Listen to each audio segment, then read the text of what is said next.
Yeah, that should fix it. Alright, well, I'm just gonna go ahead and leave this rolling so you can see that I was actually doing stuff before I realized I don't have a brain and unmuted myself. So, again, what I was saying about this thing is that my sister gave it to me for Christmas. It's a potpourri. It's kind of like an Indian potpourri thing. I was also talking about like how it must be perhaps interesting to you that, well, not interesting, but how did, is it coincidence, really, that you just stumbled on this tonight? Or on me? Is there really any such thing as coincidence, really? Causality, right? Sorry, I just want to make sure my audio is coming through here. Now, it should be. Got butterflies, I'm not gonna lie.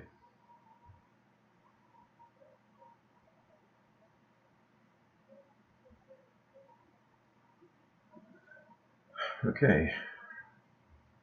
So either it's really lagging or... Honestly, the good news is that I recorded this. And I am recording this, so I guess I didn't lose that stuff. Which means that I've now been live recording for 6 minutes and hardly accomplished anything, which is really a feat.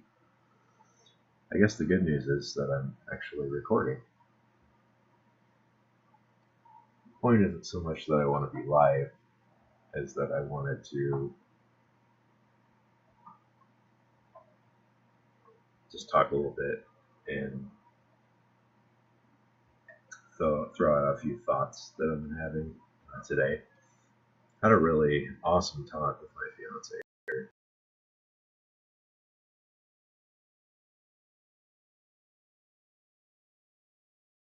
After coming home, we were just talking about lots of things, really, how we can get tripped up on things becoming, too much of a good thing, detracting from our lives. How subtle things that bring us joy can be taken away. How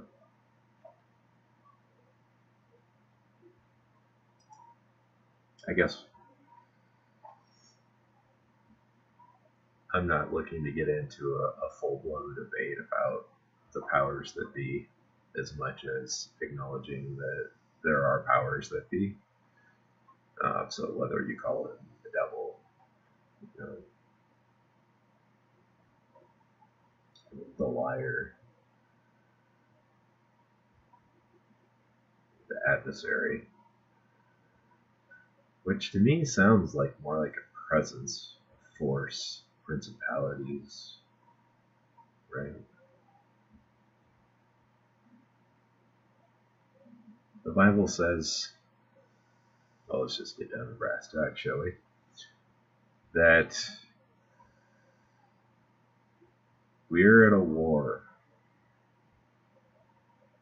and it's not a war that we can win by ourselves. First of all, how very presumptuous of me to get out here and feel like I have the right to say anything, right? I know. I don't think that I could ever just write out a blog. I don't think that it's in me, because I don't think that I'm that great of a writer that I could capture my emotions and my thoughts and feelings and everything that comes with body language with words. It's like,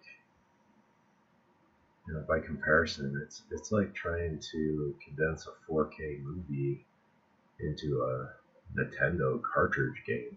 I mean, they're completely different worlds of communication. Ironically, the kind of communication that back in the day people used to have quite frequently. Ironically, not as much today, but more like this. So I guess if you could think of actually having a conversation with someone instead of texting them standing next to them, or messaging your spouse in the other room, but actually having conversations like this,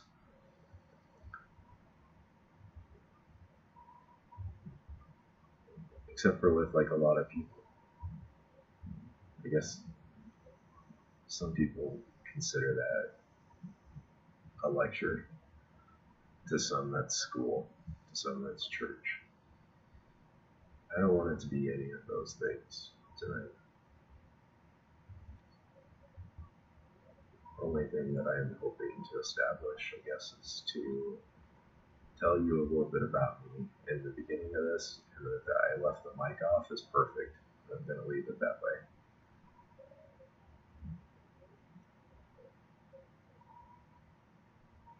Because I make mistakes like everybody else, and I'll be the first one to admit it. If anyone's looking to nail me on anything that's happened in my past, I'll probably end up talking about it anyway.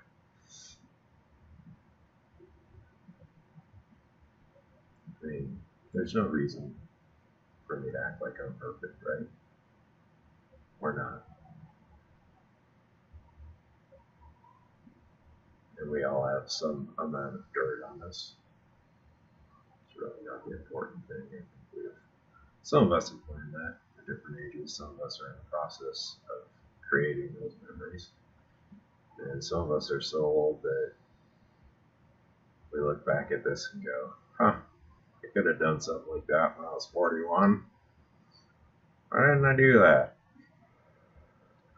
I don't want to be that guy. I don't want to be 75 going, I wish I would have done that back when I was 41. That thing I just did right there with my bottom lip. My mom used to do the same thing when she would get ready to cry. I just saw her face flash in front of me. And it was that raw passion that people loved about her and love about her still.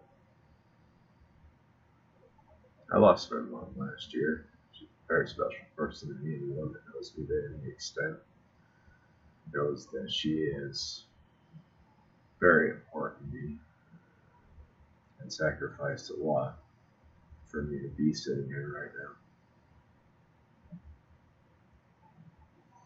And I watched a movie, Creed 2, today. That so great to go and watch things on the big screen. They look so good.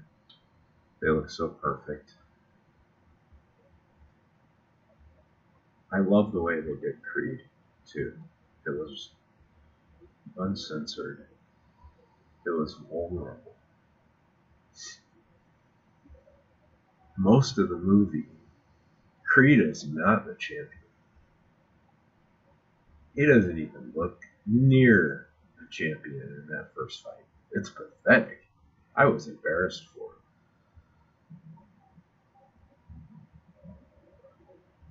him. And the whole movie felt like a dull crescendo rising up. Not too loud. Slowly.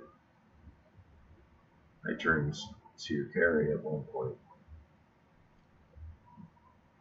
and I said, you know what this feels like as we were watching it? I said, it feels like, in a train that's just kind of moving. It doesn't have any energy being put into it, just the sheer momentum that it's gained.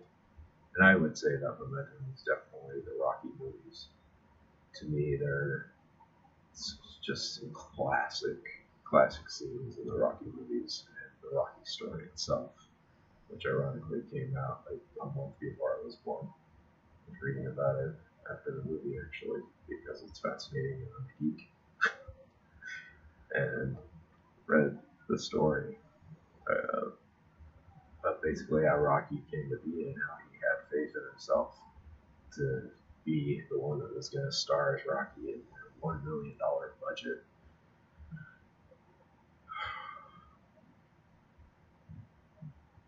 that they met, and it was a sleeper. And I think a lot of people would argue that the first one's magic was never captured again, but I believe that it still continues, and that just like a musician that changes their approach. Now, for any Smashing Pumpkins fans out there, that would be Machina. It doesn't mean that they don't still know how to play the old stuff. And I remember a quote by Billy Corgan essentially saying, in any moment we could go back and play the stuff that made us popular. That's why it made us popular. I mean, we could play that. He's shown, no matter what age he is, he can continue to play new music, and a new album I just saw they released recently. So anyway, my point is, like, it's kind of like a musician that way, that they have differing approaches. There's different songs, different tempos, and the Rocky movies building the crescendo up into Creed 2, into the Creed movies, then into Creed 2. It's got that momentum, and it knows wisely that it is not where it is on its own merits.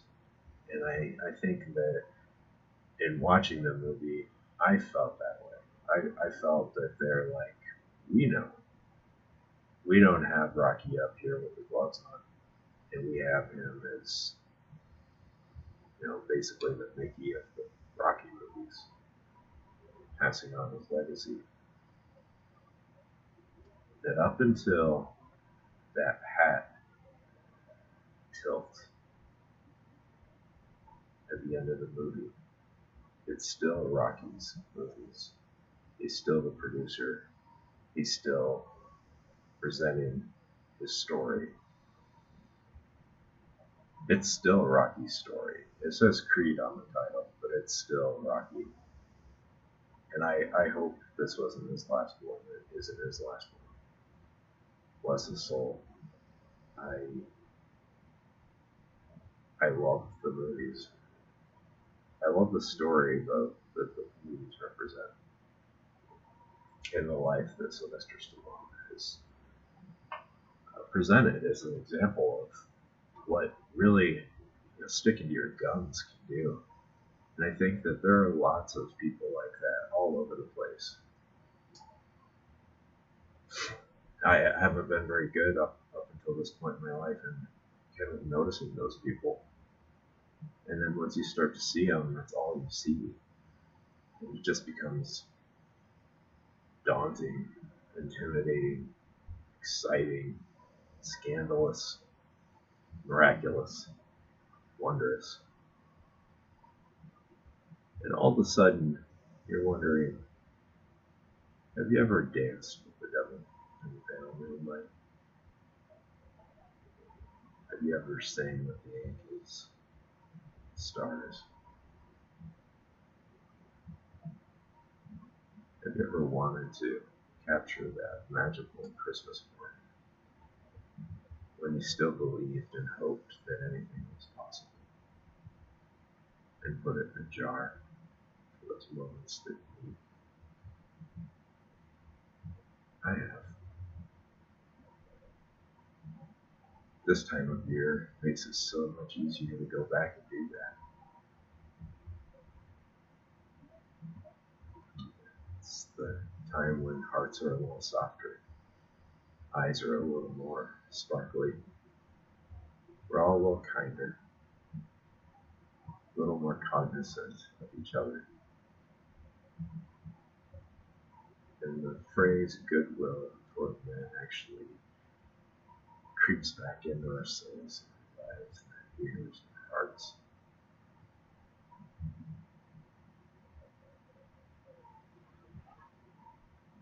There's a good and a bad. There always has been. C.S. Lewis explains it better in the beginning of Mere Christianity than I could ever hope to. Well, beyond what I could ever hope to. Almost exhaustingly so as I read it. I'm like, alright, C.S., let's move it along now. But it is very potent and accurate and raw language for describing the universe and the purpose of a yin and a yang, a good and a bad. So what is my hope here tonight? Basically, this is probably going to wind up to be an introduction video. Gosh, if you think I'm intense now, you're right. I do try to liven it up once in a while. It's not always going to be a black screen. But who is this guy that just like dropped out of nowhere, right? I'm nobody. Just a guy that's lived life, made mistakes, fallen and gotten up. I'm a guy that wants to represent and speak up for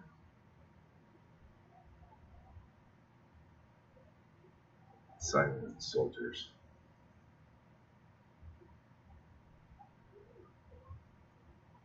The single mothers. Gosh, this sounds like a presidential campaign message all of a sudden.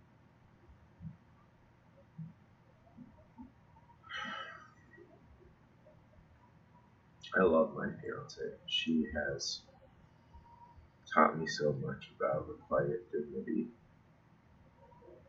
that a follower of God or your higher power or whatever you recognize as a higher power,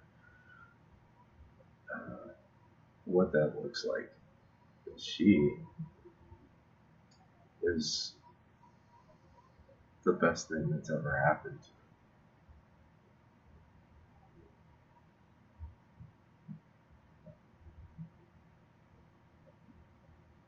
My mom would have and did think very highly of her. My mom was very instrumental in bringing me not only into this world biologically, but spiritually and emotionally. She's left an impact and an indelible impression on my soul that will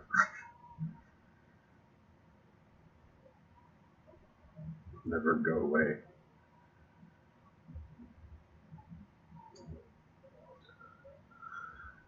So I wish to speak for those that have no voice.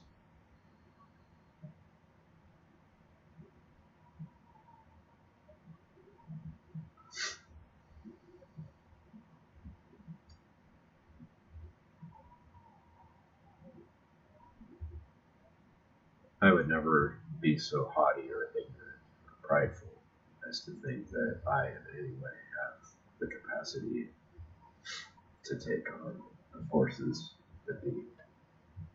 I would be lying, and I would be grossly inaccurate and contrary to the Bible itself if I said that I was capable of taking on any of this by myself. I'm not, and I recognize that, and I don't think that it's coming from me.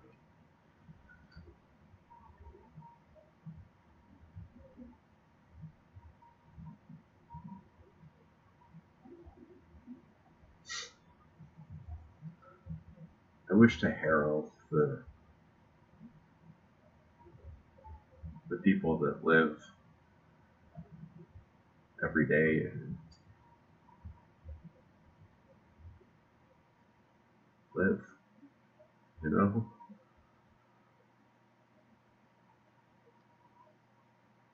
Your Rachel Hollises that have so impacted so many people, Tony Robbins, Stephen Covey's, Psycho-Cybernetics, Max. You know, the people that have impacted my life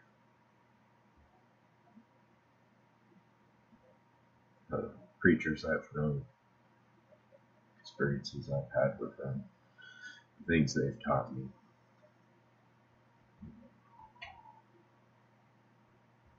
Are all part of me, and I think are all part of what I've been given in my life to share. And so by sharing that, I really hope that the impression that's given is not look at me, because it's not. In fact, I don't really need the video on this, except for that I know that body language is important. I guess, you know, you just hear me like sniffling and stuff, and be like, this guy has a cold, I don't know. No, the tears are real, folks. I'm a softie, you always have that. And I've usually gotten the compliment of being authentic. I appreciate that. I appreciate the people who have helped me through my life to bring me to this point. There are so many, and you know who you are. You feel it in your heart. And I thank you. My hope, just in introducing myself and letting you know a little bit about me, is that I'm a gamer, I'm a programmer, I'm a child, I'm a man, I'm a fiance, I'm a father. And I'm not perfect, but I am a believer in Jesus Christ, in God, in the Bible. And by contradiction, or not contradiction, but juxtaposition, I suppose, acknowledge that there's an evil out there that must also exist. So this is more of the video blog portion. This is not the gaming portion, fortunately, of my whatever this is. Okay? This is just chatting.